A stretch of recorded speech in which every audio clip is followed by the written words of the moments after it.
தாய் தமிழ் உறவுகளுக்கு வணக்கம். இன்னும் சற்று நேரத்தில் தீர்ப்பு வழங்கப்படுகின்றது. இன்னும் சற்று நேரத்தில் தீர்ப்பு வழங்கப்படுகின்றது என்ற தலைப்பில் இந்த காணொளியை நாம் காண்கிறோம்.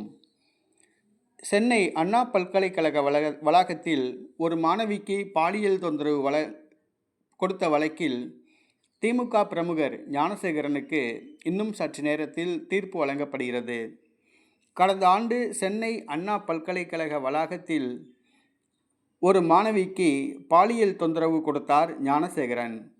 இவர் சென்னையில் பிரியாணி கடை வைத்து பிரபலமானவர். இதன் மூலமாக அரசியலுக்குள் நுழைந்தார், அமைச்சர்களுடன் நட்பு கொண்டார். பல அமைச்சர்கள் இவருடன் தொடர்பில் இருப்பதாக கூறப்படுகிறது.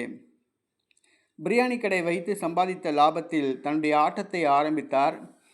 2க்கும் மேற்பட்ட திருமணங்களை செய்தார். பல பெண்களுடன் தகாத உறவு வைத்திருந்தார். பல பெண்களுடன் கேளிக்கைகளை நடத்தி வந்தார். மேலும் பல அமைச்சர்களுக்கு இவர் பெண்களை அனுப்பியதாகவும் கூறப்படுகிறது. தமிழக அமைச்சர்கள் இவருடன் தொடர்பில் இருந்ததாக கூறப்படுகிறது. இந்த சூழ்நிலையில் சென்னை அண்ணா பல்கலைக்கழக மாணவிக்கு பாலியல் தொந்தரவு கொடுத்த அந்த பிரச்சனை தமிழகம் முழுவதும் விஸ்வரூபம் எடுத்தது.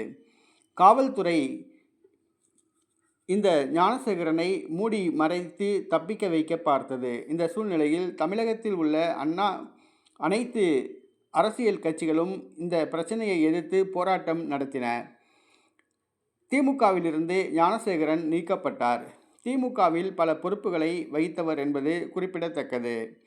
அமைச்சர் அப்பாவு, மா. சுப்பிரமணியம், சேகர் பாபு ஆகியோருடன் இவர் நெருங்கிய தொடர்பில் இருந்துள்ளார். இந்த சூழ்நிலையில் சிறையில் இருந்து வரும் ஞானசேகரனுக்கு இன்று காலை தீர்ப்பு வழங்கப்படுகிறது. காலை 10:30 மணிக்கு சென்னை மகளிர் நீதிமன்றம் இந்த வழக்கில் தீர்ப்பு வழங்கப்படுகிறது. இந்த தீர்ப்பு ஞானசேகரனுக்கு தண்டனை அளிக்கும் தீர்ப்பாக இருக்குமா, அல்லது சாட்சிகள் நிரூபிக்கப்படவில்லை என்று கூறி விடுதலை செய்யப்படுவாரா என்பது தெரியவில்லை. பாதிக்கப்பட்ட பெண்ணுக்கு நீதி கிடைக்குமா என்பதும் தெரியவில்லை. இதனால் அமைச்சர்கள் திக் மனநிலையில் உள்ளனர். தீர்ப்பு எப்படி இருக்குமோ என்று திமுக கவலையடைந்துள்ளது.